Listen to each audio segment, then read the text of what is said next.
Assalamualaikum warahmatullahi wabarakatuh. Saya perwakilan dari Departemen Produksi. Terdapat 6 mahasiswa di dalamnya, yaitu Andre Pribadi, Daniel Kusuma Pitaloka, Renaldi Eki Pradana, Yoga Tri Kinanafsi, Irwan Maulana Latif, dan Ahmad Amnul Bari Hayes. Selanjutnya ialah Departemen Produksi dalam suatu perusahaan. Departemen produksi adalah sebuah departemen atau divisi di dalam perusahaan yang mempunyai tugas di bidang produksi atau bagian yang berhubungan langsung dengan proses pembuatan produk dan hasil produk. Kemudian ada fungsi departemen produksi, ada dua, yaitu sebagai tempat untuk memproduksi atau membuat suatu produk, sebagai tempat penjaminan dan pemastian kualitas suatu produk. Tujuan departemen produksi yaitu pertama untuk mengatur jalannya pembuatan produk, untuk meningkatkan kualitas produk dan perusahaan. Yang ketiga, untuk membantu pemerintah dalam penyediaan air bersih dan sehat. Kemudian ada struktur job, dapat dilihat pada layar, ada manager, ada controller, ada lab, ada analisis kualitas, ada operasional, serta ada teknisi. Kemudian ada keterangan-keterangan dari struktur job, yaitu manajer produksi bertugas untuk membuat dan menciptakan hasil produk sesuai kualitas dan kuantitas yang sudah ditetapkan oleh perusahaan. Yang kedua adalah controller, bertugas untuk mengukur atau memeriksa kinerja dan pertumbuhan perusahaan sesuai SOP yang ditentukan perusahaan.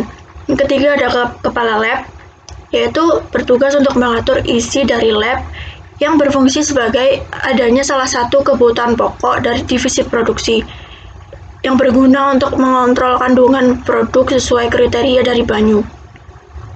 Yang keempat ada manajer quality analysis, yang bertugas untuk memantau pengendalian target produksi untuk menciptakan atau menghasilkan hasil produk sesuai target pencapaian yang ditetapkan oleh perusahaan.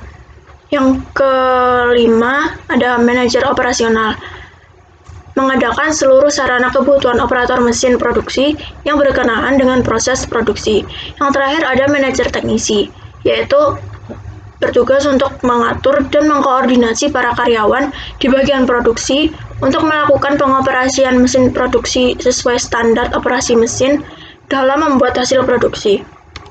Kemudian software requirements. Software requirements terbagi menjadi dua, yaitu fungsional dan non-fungsional. Untuk fungsional, kebutuhannya ada 5, yaitu entry data master. Deskripsi dari entry data master ialah untuk memasukkan tabel jenis barang dan tabel barang. Untuk entry data produksi, untuk melakukan entry transaksi data produksi yang akan dibuat. Untuk entry data pengujian lab, yaitu untuk menguji data hasil produksi supaya sesuai dengan standar kesehatan. Untuk entry data pengecekan akhir, yaitu entry hasil pengujian akhir dari hasil lab. Dan yang terakhir adalah cetak laporan, untuk menampilkan laporan dari menu yang ingin ditampilkan. Kemudian non-functional software requirements. Kebutuhannya ada dua, yaitu hardware dan software. Hardware terdapat server, PC client, memori 4 GB, switch hub, dan kabel LAN. Untuk software, membutuhkan Windows OS atau Windows Operating System, Apache, MySQL, Notepad++, dan Chrome. Berikutnya ada DFD atau Data Flow Diagram. Level 1, terdapat tabel-tabel, yaitu marketing, pergudangan, teknisi, staf produksi, lab, dan quality analysis. Tabel-tabel ini dientrikan ke dalam sistem informasi produksi. Kemudian akan dikirimkan kepada Departemen Logistik. Untuk level 2 dari DFD, tabel marketing mengentrikan permintaan customer dan menghasilkan tabel baru, yaitu permintaan produksi. Untuk level 3, tabel pergudangan mengentrikan atau masukkan data request barang untuk produksi ke dalam sistem informasi produksi dan Sistem informasi produksi akan menghasilkan tabel baru, yaitu barang dan jenis barang. Untuk level 4,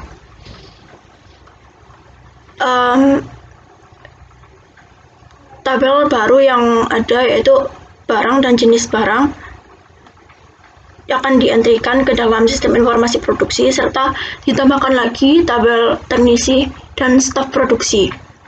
Teknisi dan staf produksi akan mengentrikan operasi produksi serta data produksi. Untuk level 4 ini akan menghasilkan tabel baru, yaitu produksi dan stok. Untuk level 5,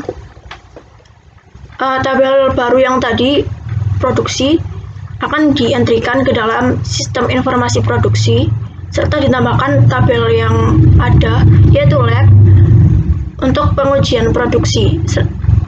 Untuk level 5 akan menghasilkan tabel baru, yaitu produksi lab. Dan level 6 dari level 5 tadi menghasilkan produksi lab. Tabel produksi lab ini tadi dimasukkan ke dalam sistem informasi produksi di dalam level 6 dan ditambahkan QA atau Quality Analysis untuk pengecekan akhir dan menghasilkan tabel-tabel baru, yaitu produksi final serta sortir. Dan level yang terakhir ialah level 7. Produksi final serta sortir tadi yang ada di level 6 akan dientrikan ke dalam sistem informasi produksi serta ditambahkan tabel yang ada atau departemen logistik untuk pengiriman produk dan sortir. Sistem informasi produksi akan mengolah dan akan menghasilkan produksi logistik. PMM atau Business Process Model Annotation dimulai dari Departemen Marketing. Departemen Marketing akan memberikan laporan permintaan pasar. Kemudian juga dimulai dari Departemen Pergudangan. Departemen Pergudangan akan memberikan laporan barang-barang atau material yang akan dikirim kepada Departemen Produksi. Kedua permulaan ini akan diberikan kepada konfirmasi laporan, kepada staf produksi untuk konfirmasi laporan. Setelah konfirmasi laporan, staf produksi akan melakukan pendataan laporan. Setelah didata laporannya, material serta barang-barang yang telah dilaporkan oleh Departemen Pergudangan akan dianalisis oleh lab. Setelah analisis, lab akan melakukan uji lab. Setelah diuji, akan keluar laporan uji lab. Setelah laporan keluar, pengecekan hasil uji lab. Setelah dicek, akan dikonfirmasi lagi laporannya oleh staf produksi. Setelah dikonfirmasi,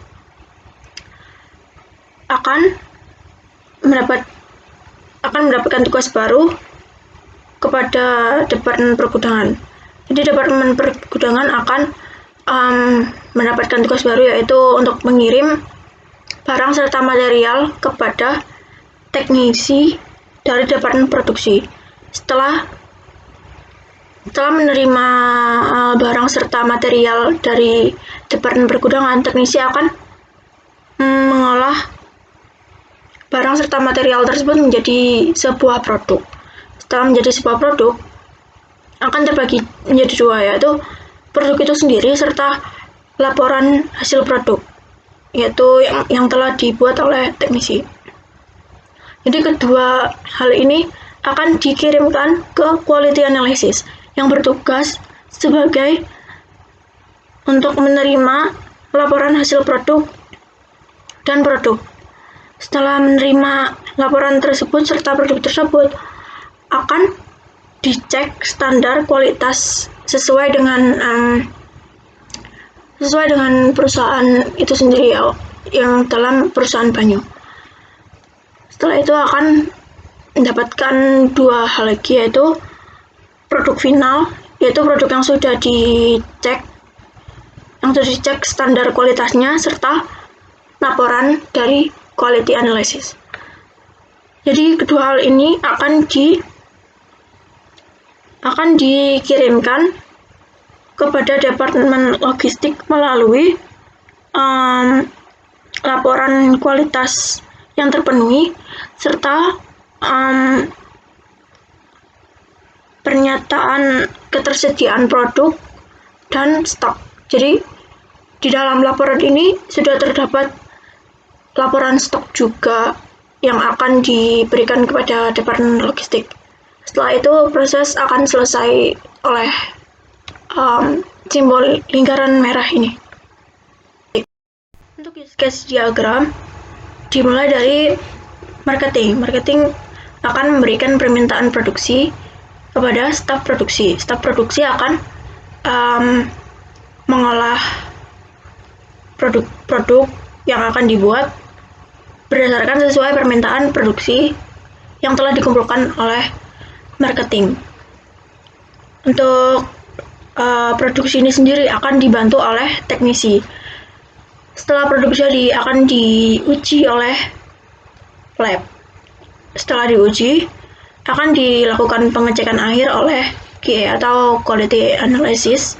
Kemudian akan menjadi produk, yaitu dibagi dua, yaitu produk final dan produk sortir.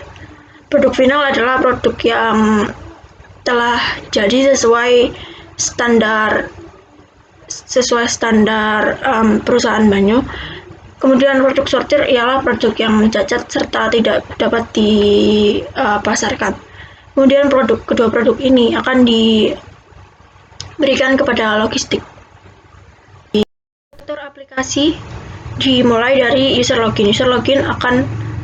User akan login ke dalam sistem informasi manajemen produksi. Kemudian sistem informasi manajemen produksi bisa menghasilkan data master, data produksi, serta report atau laporan. Kemudian sistem informasi manajemen produksi akan juga dapat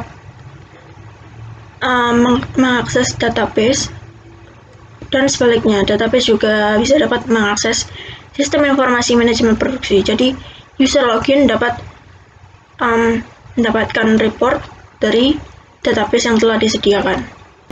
Kemudian ada arsitektur jaringan, bisa dilihat pada layar.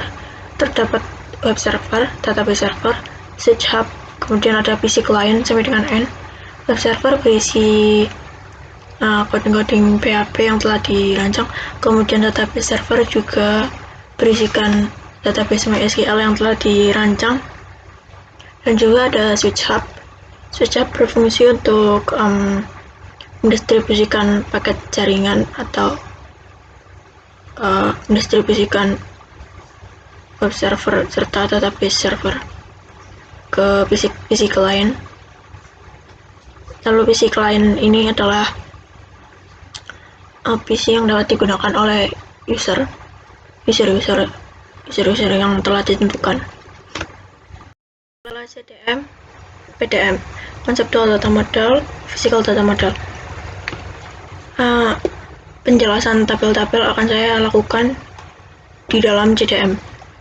Terdapat 12 tabel, yaitu jenis barang, produksi lab, produksi, detail produksi, produksi QA, permintaan produksi, produksi final, master jabatan, sortir, users, serta stok. Jenis barang berisi ID jenis dan nama jenis. ID jenis adalah primary key dari tabel jenis barang.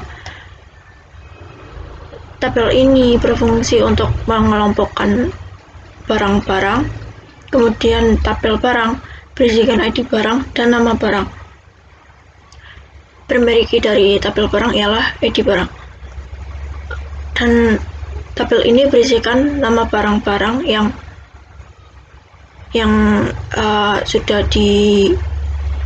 sudah dikelompokkan juga di dalam jenis barang. Kemudian ada produksi lab, berisikan ID produksi lab serta hasil.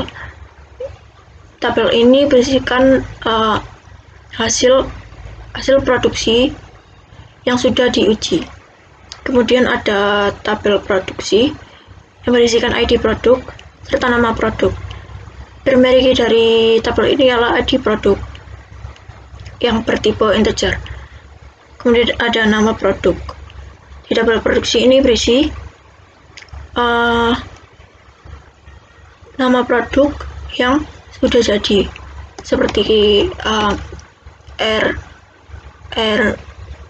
dalam kemasan botol atau dalam kemasan galon.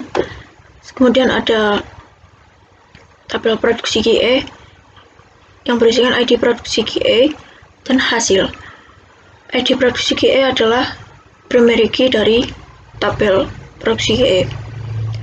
Tabel ini berisikan hasil dari produksi QA atau hasil yang sudah dicek oleh quality analysis.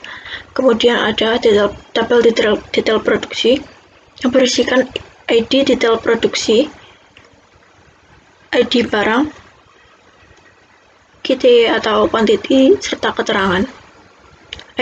Tabel ini berisikan tentang detail-detail produksi yang telah dibuat. Kemudian ada tabel permintaan produksi, berisikan ID permintaan atau quantity atau banyaknya. Kemudian ada tanggal permintaan, ada keterangan. Di tabel ini berisikan permintaan produksi yang didapatkan dari departemen marketing. Kemudian ada produksi final, tabel produksi final yang berisikan ID produksi final saja. Berisikan tentang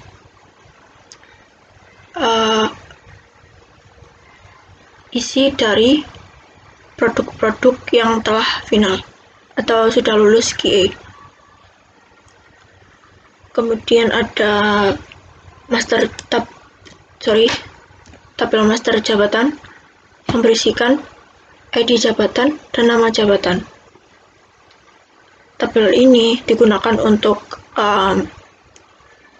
user yang bisa masuk ke dalam sistem informasi, atau untuk pengentrian kru yang terdapat dalam departemen produksi, apapun itu, seperti QA, lab, staff produksi. Kemudian ada tabel sortir. Tabel sortir berisi ID sortir dan serta alasannya. Tabel ini berisikan tentang mengapa produk tersebut disortir, lalu diberikan alasan. Kemudian ada tabel users. Tabel users ini digunakan untuk siapa saja yang bisa login ke dalam sistem tersebut. Kemudian ada stok. Stok ini hanya digunakan untuk mengetahui atau mengentri data banyaknya stok. Presentasi di dalam video kali ini. Jikalau saya ada salah-salah kata, mohon dimaafkan. Wassalamualaikum warahmatullahi wabarakatuh.